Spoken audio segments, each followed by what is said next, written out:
Welcome to Circuit 42. Circuit 42. The one-stop location for all things geek. This episode is brought to you by our sponsors, Dragon's Lair San Antonio and Gotham Newsstand. Sit back, relax, and most importantly, enjoy another episode of Circuit 42. Circuit 42. Hello everybody and welcome to the newest episode of Circuit 42. My name is Ian McIntosh, I am your host, and this is our special guest, Kirika Yashida. Hello. Oh, first, did I say that right? I wanted to make sure. Yeah, it's Kirika Yashida, and she's actually a comic book character. That's not my real name, but it kind of morphed into an alias, so I just kind of go with it. Trust me, I completely understand that. If I was in any way interesting, I would probably not be using my real name on my show. Right. So, for those who don't know who you are, those 5 people out there on the internet, who are you, and what do you do?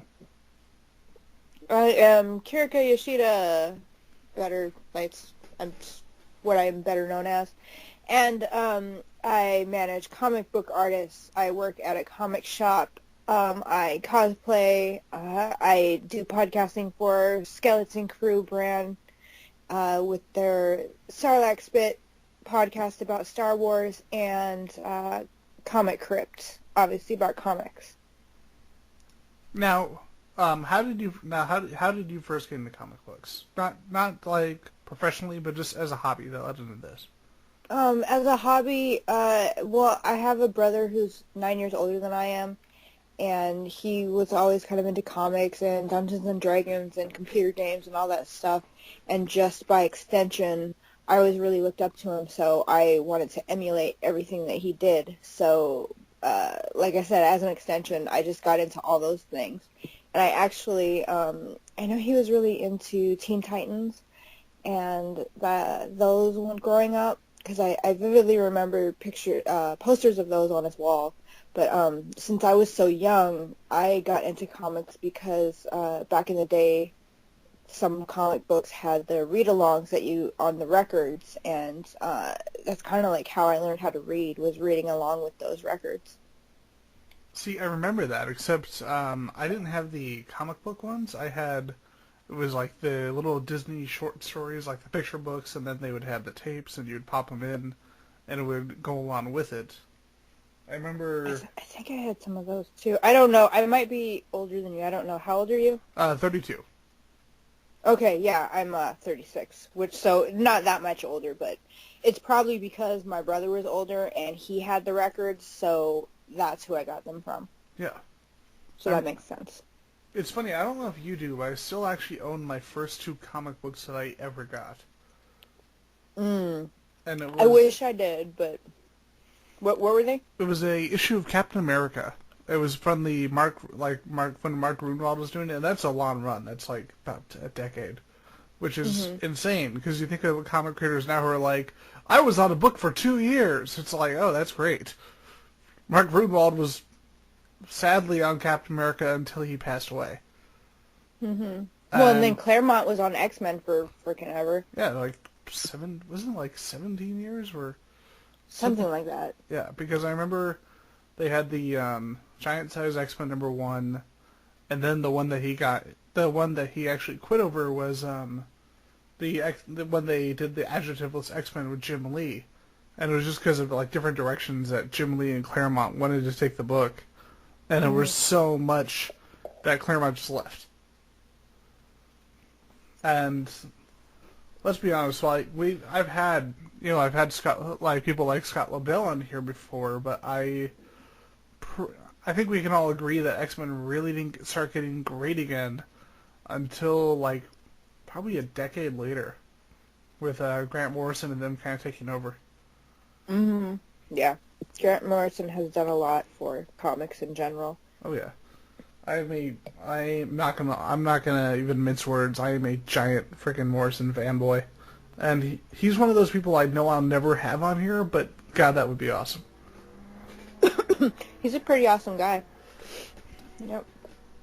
So, you mentioned that in addition to doing the comic podcast, that you actually work on a comic book yourself. Can you talk a little bit about that? I manage comic book artists, so sometimes I fill in inking if we're trying to meet a deadline, just little stuff like that. Like I clean up the pages to get sent into the colorists and the editor and whatnot. But at the moment, I don't really do much. Like I do have pages that I have inked that have been published, but like I didn't get any credit for it, so I don't really count it. But the artist I manage Brian Teeth out of Seattle, and he is, I don't know if it's been announced yet, but he works for Dark Horse currently in the Xenoverse with the Predator, Alien, Prometheus, all that stuff. I do some work with one of the artists that was working on Constantine. He is no longer on that book. And then the inker for Walking Dead. So, and it's all just behind the scenes managerial type stuff. I was gonna say either way, right there. That's a resume right there. Mhm. Yes, absolutely. Now, in terms of podcasting, how long have you been doing that? I would have to say technically since 2013, but I just started regularly doing it. I think within the last year, just because I didn't start at Skeleton Crew. I started at a different podcast, and it went through some changes, and so I was kind of like in limbo, and then Skeleton Crew picked me up because my friend, whose company it is, I know we started talking in the first place because I expressed my fandom in certain things, and he kind of didn't think I was genuine. So he had tested my knowledge a few times, only to find out that, yes, indeed, I do know what I'm talking about. So he's actually grown to respect me and value my opinion. So we actually have a lot of fun talking on the podcast. And I was just recently brought on to the Star Wars podcast because basically if I could like set up an IV and inject Star Wars straight into my veins all the time, I would be happy. So it was the next logical step. See, the funny thing is, you mentioned, that initially he doubted you, in terms of your fan knowledge, and I mean it's not as bad as it used to be, but it seems like nowadays it seemed like for the longest time that was a thing where it's like, and I've never personally understood it.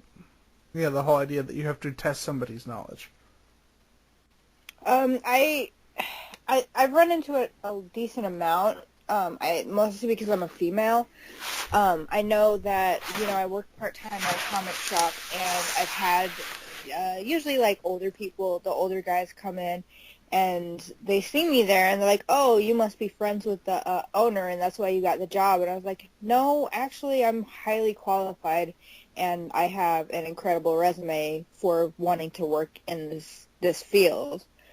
As like, if anything, I'm overqualified to be working at a comic shop. But, so they were, like, asking me all this stuff about comic books, and if I knew this, and that. And it's kind of frustrating, but I don't know. I've just been dealing with it so long, I kind of get it, but it's still kind of frustrating because it's like, I don't know. I don't know how to explain it. Because if I was a guy, I don't think I would be tested as much. You know what I'm saying? Exactly. I mean, you heard about what happened a couple of years back with Aisha Tyler. She was hosting I think it was a video game award show for Spike TV back when it was really embarrassing kind of shitty award shows they would do. And they brought her on, and a bunch of people on the internet were like, "Oh God, what the hell does she know?" Blah blah blah. When they had Chris Hardwick on, nobody said a word. And it's like, what the fuck? It's 2017. Yeah, and like now I think the demographics, because I was looking at the statistical information, and between male and female readers, it's pretty split down the middle now. It may not have always been, but it is now, and especially with like the popularity of, say, the comic book movies, that brings in more readership. And then, like, comic books like Saga at Image are really popular, and it gets a decent amount of female readers. And like other comics that are just more geared toward female readers So it's more split down the middle. It's not exclusively for guys, you know. I think personally, like the only issue I have with the kind of modern growth of the comic industry right now is that a lot of people aren't willing to go and check out something that wasn't made in the last, say, 10 years. Because it feels like anything from that period on starts to get picked up like crazy. People start reading it. But if you go to anything from the 80s, 70s, 60s, all of a sudden you have, especially with the modern fandom that's coming in now, this whole idea that, it's old, it's not digitally colored, and I've found in my time that there's been almost a rejection of that.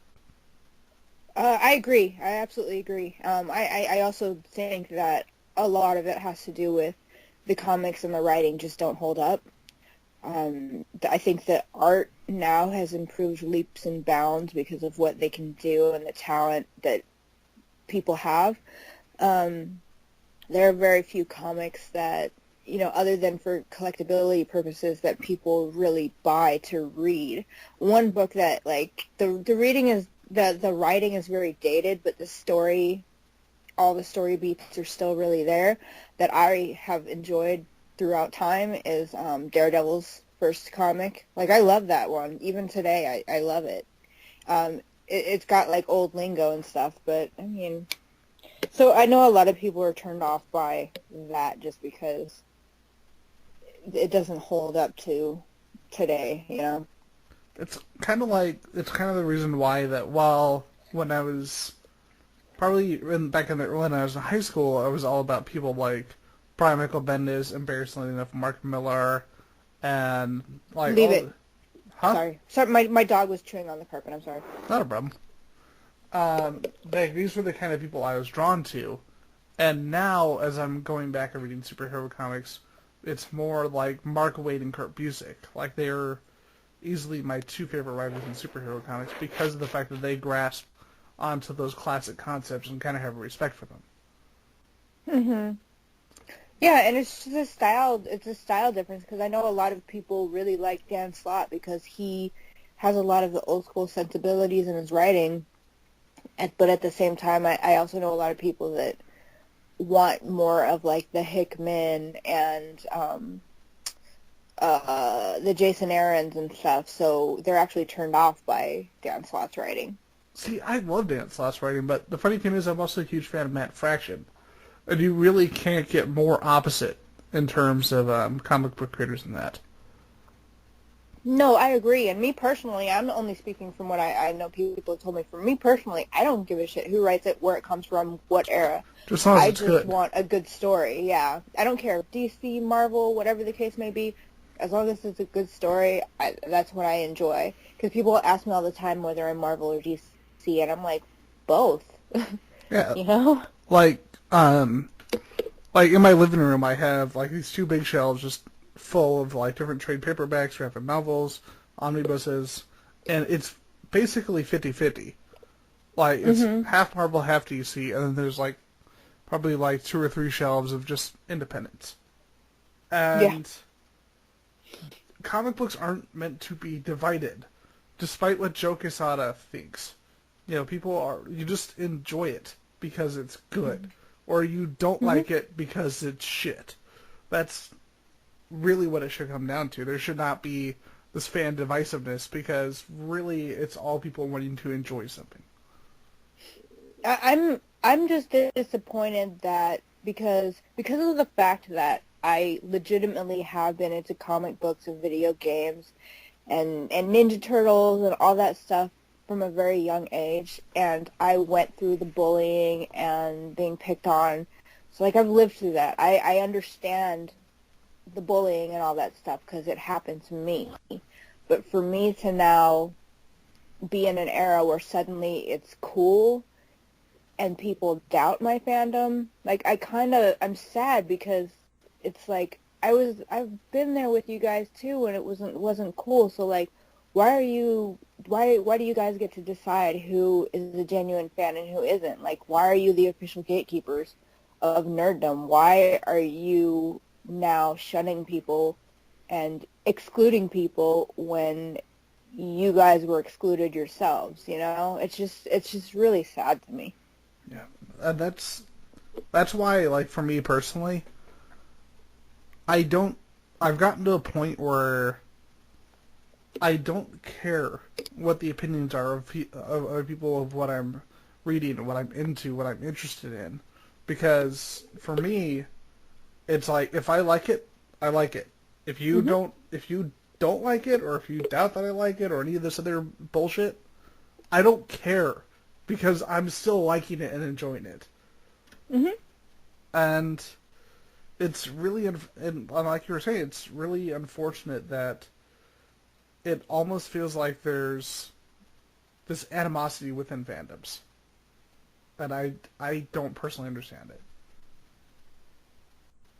And you'll get that anywhere. Like, I know this is kind of new, and it's kind of personal to me because, like, I deal with it directly. Yeah. But it's always been there. I mean, you know, who are the biggest, like, gatekeeping nerds in the world? Like, I know anime fans are. I was never into anime, but I know anime fans are. Trekkies, like, oh my god, those are, like, the most hardcore fans out of any fandom I've ever met. And they've been around for, God, forever. So, I mean, it's not just comics. It's just because suddenly, within the last few years, there's been, like, it's suddenly it's become cool. So I can't sit there and say that, like, oh, it's only comic nerds doing this to us. But, you know, it's always kind of been there. I think it's just this, like, almost obsessive need to be protective of what somebody's into and what they enjoy, to the fact where they end up actually shrinking their own fandom. Like, there's opportunity for growth in any kind of fandom, but when you have that, like, little hardcore circle in the middle, where it's like, oh, you didn't grow up for 50 years like I did, or I assume you didn't grow up for 50 years like I did, clearly you're not a fan, and all that's going to do is push people away and make them not want to check it out, or not want to watch a show, etc. No, I completely agree. But I'm going to say right now, I open anybody with open arms, whether you've been reading since you were a baby, or if you just now decided to start reading a comic because you thought somebody looked cool on a TV show. I don't give a shit. Everybody has to start somewhere. And if anybody wants to come to me with questions about any character that I actually know about, I would gladly give you advice or tell you about it or point you in the right direction if I don't know. And I feel that way about all of it. So, purely in the area of us being fans and being dorks, like, who are your three favorite characters? Three favorite comic characters growing up. Right now, well, I'd have to say, my absolute favorite character is X-23. I really love me some Winter Soldier. I like Jason Todd, which is pretty much kind of the same character, not really, but kind of. He has some similarities. I love Flashpoint Batman. That's probably my favorite version of Batman. And just Batman in general, I really love the whole lore and his rogues gallery and all that stuff. Those are the ones that kind of stick out to me the most. Those are the ones that I always go back to, probably. For me, it's definitely Kitty Pryde. Like, Nice. I actually got to meet Claremont for the first time, like, last year, and I got the first appearance of Kitty Pryde and White Queen signed by him, along with, like, 5 other issues from the Phoenix Saga. And that's awesome. I was just... It's one of those things, like you and I have both talked to so many people, within the medium, but there are definitely those people where you're like, I don't know how to respond to what's going on. They're the ones that are on a whole other level. And that was me with Claremont. And he could not have been more chill, and it just made the whole thing that much simpler. Yeah, I've heard mixed things about him, but every time I've seen him, he's been really cool. So I can only speak from my own experience. Like, I know some people have bad reputations, but I've had very, very few bad interactions. The funny thing is, like, the one who gets a lot of flack, Neil Adams. Oh, Neil. He has his moods, is what it is. I saw him at a show, And we were just talking, and he says, "Hey, I saw you at such and such con 2 months ago. How you doing?" And it's like, you're Neil Adams. Yeah. I am not the person you should be recognizing at a show. No, Neil's great. I love him to death. I'm really good friends with one of the people that helps him out at the shows, Buzz, and then his son Joel, and then I know him just from them pretty much, and so I do have interactions with him. But yeah, he's always great to me. But I do know that like he gets in his mood sometimes. But he, generally speaking, like he's pretty awesome. I think that's anybody though, and it's really it's all in how you approach a person. It's all in the environment. It's the whole rule of thumb that you don't bother a celebrity at an airport because you're gonna get the worst side of them because they're in a goddamn airport. Yeah. There's a bit of that to it, but yeah. I remember it was actually at that same time that I had a copy of, I think it was X-Men 58, something like that, like really early one, and it was the first appearance of Havoc.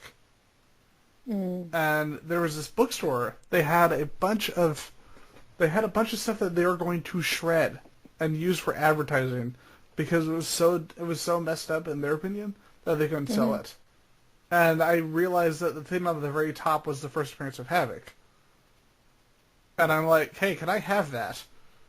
Okay. And they just gave it to me. And I would have went through the whole stack to see what else was there. It was just like a lot of 90s crap, you know?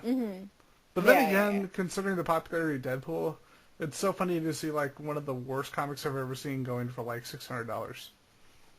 The 98? Yeah. Yeah. It's like this is the book where they couldn't figure out how to draw a goddamn coffee cup. And it's selling for $600. What the hell? Yeah, first appearances. Yeah. It's a weird time. Yeah. Because I'm sorry, you know, I'm a 90s kid. But the first appearance of Deadpool and the first appearance of Cable should not be like reaching hundreds of dollars. Because that's stupid. Yeah, it's kind of a trip. I mean, Harley Quinn I can understand because it was Paul Dini and Bruce Timm and they're awesome. Actually, oh yeah, for the Neil Adams story. So basically, I brought this to him, and I was honest with him. I said, "Yeah, I don't have this paycheck I just got pretty much went to rent, so I was able to make it here, but I cannot afford to get this autograph." And he just said, "I see you all the time. Just owe me." And he just signs it and hands it to me, and it's like that's awesome. It's like that coolness should happen all the time. Yeah, no, I see him pick and choose all the time. Like, you know, a lot of times he'll charge people because people will resell it or whatever the case may be. And like he hasn't ever charged me either. But it's just kind of, you know, if you're cool and he knows that you're cool, then he's gonna be cool. Yep. But now, in terms of like interactions like that, what's like your favorite that you've had? Oh man. Or one of your favorites. There you go. That's a better question. I don't know. I know probably because I used to get really starstruck around creators and artists, and I don't as much. I still do sometimes, but I know the first time I met Adi Granov, I cried. Like I got all like misty-eyed and stuff. My eyes started watering, and I was just like, "Oh my God, there's no way," because like, you know, I admired his art and loved his Iron Man and how he made Iron Man cool with the extremist armor, and he was just sitting right there like it's nothing. I was just kind of overwhelmed, and it was funny because I know he's Bosnian, but I wasn't sure if he spoke English because he had his head down and he was working on a commission, and so I was speaking to his wife, and I was kind of new to conventions, so I assumed that he didn't speak English, but then later in the con, because I was there the whole weekend, I was walking around, and actually somebody came up to me, I think it was his wife, and she said, "Yeah, Adi wanted to know if he can have his picture taken with you," because I was dressed as Punisher. That's super cool. And so And I was like, what? Well, I was like, well, yeah. And so we took a picture, and I was like, oh, can I get one too for myself? And so I got one, and then he was like, thank you so much. I was like, no, thank you. So that was like a really surreal experience for me. And that one sticks out just because it was like, the first time that I'd been starstruck, and then that whole thing happened. Yeah, I'm trying to think of who else. I don't know off the top of my head. I'm sorry. That's okay. I'm drawing a blank, probably because I'm on the spot. I got to now what I've always like. I don't know if you've ever dealt with this, but like a couple of years back, probably not a couple of years back, probably like actually like, oh my god, I feel old. It's like 17 years ago. I met Denny O'Neil for the first time, and I was just a dumb kid. I was like, I don't read old comics. This is the editor who edited freaking Breaking of the Bat, so I'll get that signed by him. And I'm looking, I look back on it now, and it's like, oh my god, Denny O'Neil made everything. Yeah. And I was retarded, and I'm like, here's Breaking of the Bat, sir. Yeah.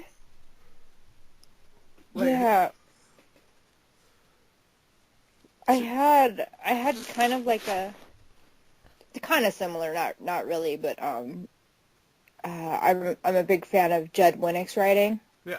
And I just recently found out, like, put two and two together that he was the guy on The Real World, and that blew my freaking mind.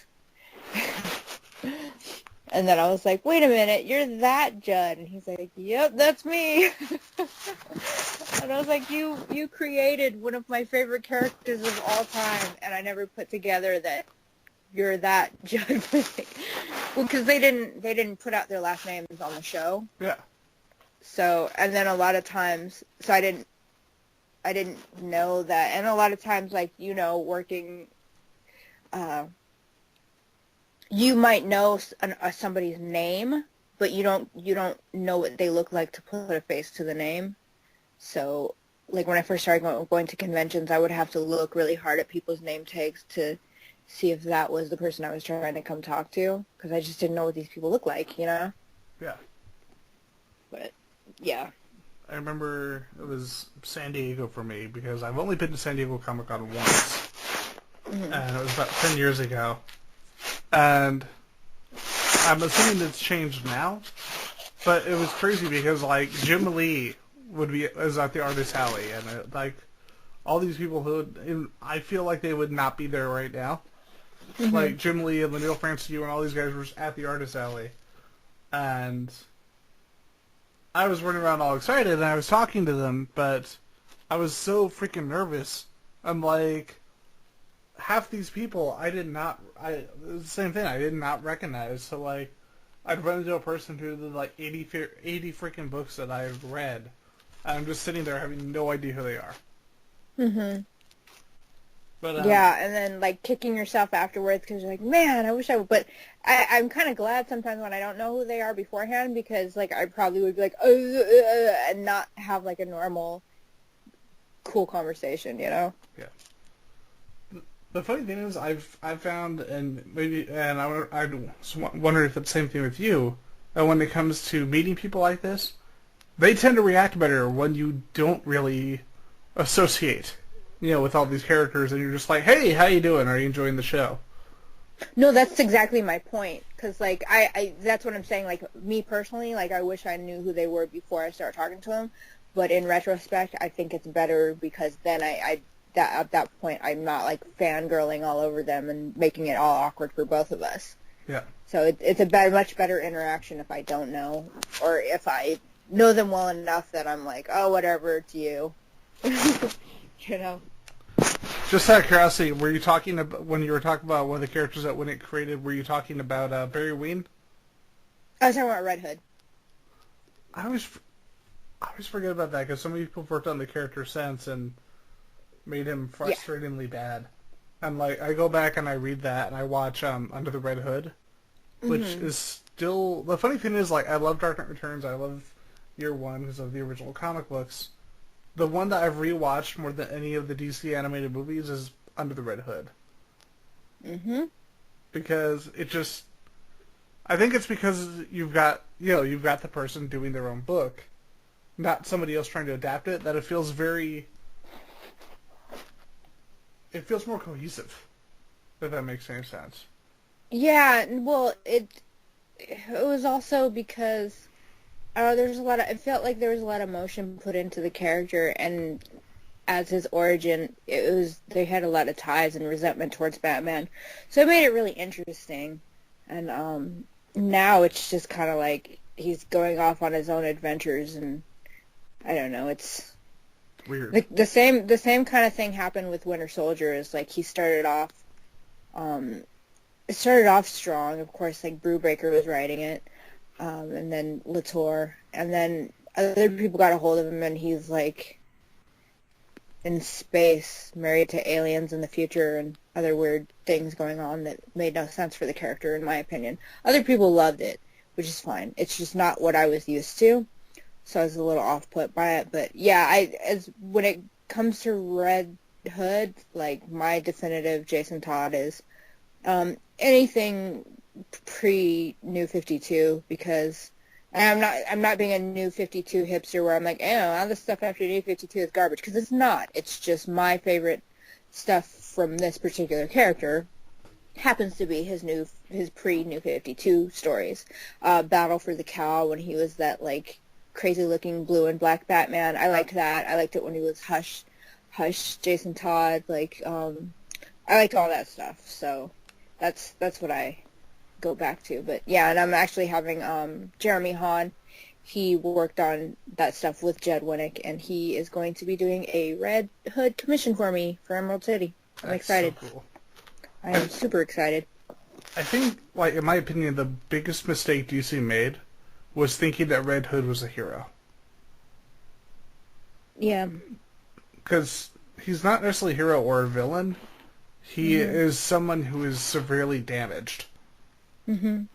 And he's something worse, because he's obviously a broken character, and because of who he is, what happened to him, and I think them trying to push him all the way into, like, the hero spectrum is what's hurting the character. Yeah, because he's an anti-hero. Yeah, because he's strictly right there in the middle, because he doesn't really have, at least in the best way that he's written, he doesn't really have the capability to comprehend. He doesn't have the comprehensive capability, because of all the damage that he's had, to even be aware of what side he's actually on. Well, and he's super resentful to Batman too. So at every turn, he's like trying to just take that jab at him, which makes sense for him. I gotta say though, I'm really happy that, especially with Jensen Ackles' performance in Under the Red Hood, that they've just kept coming back to him every time that they they use the character, like in the games or in the or in the movie, etc. And I was talking to somebody, and I think if they ever actually brought him into live action, that they could just get Jensen Ackles to play the role. Yeah, I know there's been some fan casting talk where they said that they would like him to, and he would absolutely fit. I don't know how well he would fit. He's just kind of running out of time because he is getting older. But, at the time I thought, yeah, that would have been perfect. Now, we didn't really talk about your cosplay very much. You mentioned you mentioned the Punisher cosplay that you had done, and then when you met, I can't. Audie. His name. Yeah, when you met Audie Granov. How long have you been doing cosplay? I think 2011. I think is about. Not too long. And what made you want to do it? Well, I went to my first comic convention. I kind of sort of knew about them, but not really. And because I'm military, so I was in an area that doesn't have them. And so they had their small convention in El Paso, very small. And So I was like, hey, I'll dress up. Might as well. People do that, right? And I found out about the convention maybe like a month before, so I very, very quickly ordered some stuff online and altered some clothes that I already had. And because I had no idea what I was doing, and I had no idea what I was getting into, or like how serious it was, or anything. So I just did a real simple X-23, and I ordered the Wolverine claws off of online, and I just cut out the middle claw, and the rest I altered, like I said. And the thing that really got me was the fact that there were a whole bunch of people that were calling me Lady Deathstrike, which I'm not surprised, because that's just, they see the movies, they see an Asian, that must be who I am. So that I was expecting, but what I wasn't expecting was all the people that actually did know who I was. That really surprised me. And then on top of that, I dressed up, and it didn't even occur to me, like, it wasn't even something that I had crossed my mind that people would want to take my pictures. And like every 5 minutes I was stopped for a picture for a not very good costume. And it was kind of like invigorating. I don't know. It made me feel good. I don't know how to explain it, but ever since then I'm like, man, this is cool. I always want to dress up as my favorite characters to show my love for them.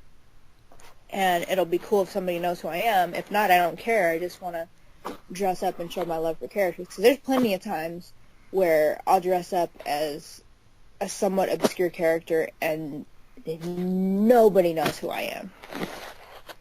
But that's not why I dress up. I don't dress up for the fame and to be recognized and to do popular characters necessarily. It's just characters that I personally love, Yeah, I totally get that. I used to do Captain Jack from Doctor Who, but it was during like the 11th Doctor and before John Berman started doing a lot of cons, so most of the new fans didn't know the character.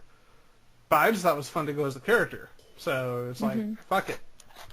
And the problem is, eventually I got that costume signed. John Berman surprised me at the show and signed the costume just out of nowhere. And I thought it was really cool, but at the same time I'm like, I can never wear that costume again. Especially since it's not a coat. Mhm. Yeah, that's pretty cool. Yeah, I'm actually going to be... I haven't done a costume in a couple of years. And I started reading Dan Slott's Spider-Man. And I've decided that I'm actually going to... That with my girlfriend, she and I are actually going to build the Agent Venom costume. Oh, that's awesome. And it's one of those... It's going to be a pain in the ass. But when you realize it can mainly be done with hockey pads, it makes it a lot simpler. Yeah, the ones that you can repurpose stuff that already exists are really convenient. Yeah, you don't get that often. I can't sew at all. Like, it's like, oh, my finger, it's happened again. Well, that's a lot of blood. Well, okay, back to making things out of shit I found at the store. Yeah. If I can repurpose it, because my skills are very limited, if I can repurpose something, I absolutely will. And I know when I made my Scarecrow from Arkham Asylum, I made that one, and it was fun to do, and it was easy because basically the idea behind those costumes, like of all the Arkham Asylum characters, they just found stuff from around the asylum and put it all together to match their personalities. So basically, like, I could use duct tape on Scarecrow, and it was authentic because that's what he used in the asylum, and it was really convenient. Yeah, that minus my issues with the newest game. That's one of those series that was just absolutely awesome. Yeah, the newest game, they had different writers and different character designers, so other than it being the same studio making the game, it wasn't really the same team. Because Paul Dini wrote the first two, and then my friend Carlos was the character designer for the first two, and then I don't know who or what they went with on the third one. They got the Assassin's Creed guys, and it's like, why? They don't know how to tell their own story.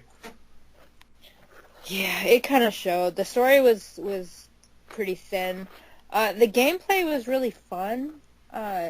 It was just kind of all it really did was expand upon what they already made and made it a bit better. And like I had fun with the gameplay.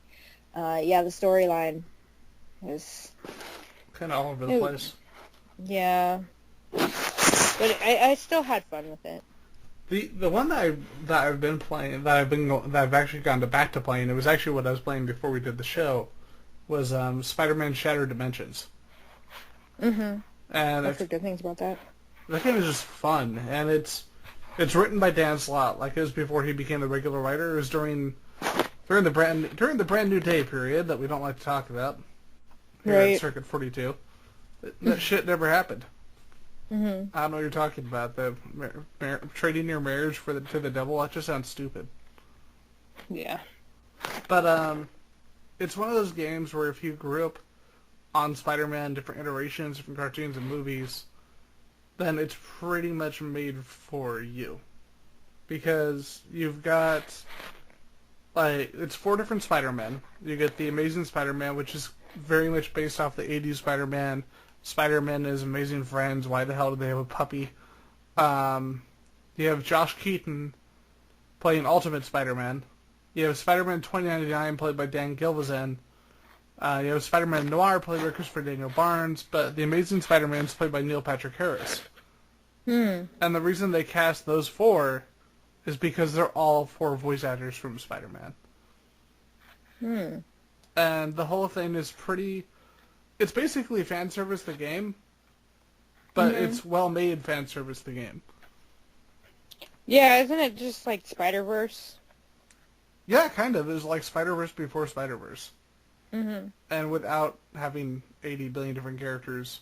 Although, I'm not going to lie, I actually like Spider-Verse, especially when they killed the Spider-Man and his Amazing Friend characters.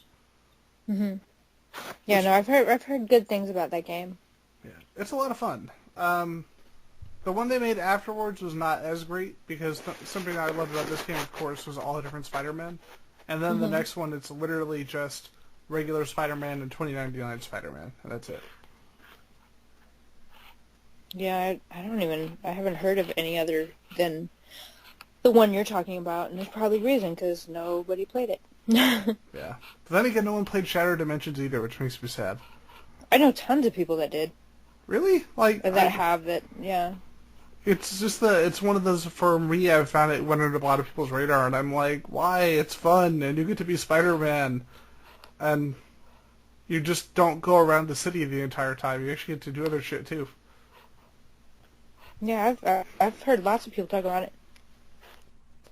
So, was there anything else that you want to talk about before we brought the show to a close? Not that I can really think of. All right. So with that, my name is Ian McIntosh. I am here with my special guest, Kirika. Oh, sorry, Kirika. Yeah, Kirika. I'm here with my special guest, Kirika Yashida.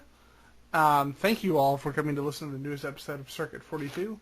Go out there, keep reading comics, keep playing video games, keep cosplaying, and keep watching movies. Or else we'll just be very disappointed in you. You've been listening to Circuit 42, brought to you by Dragon's Lair San Antonio and Gotham Newsstand. Join us for our next episode. For all things geek. Circuit 42.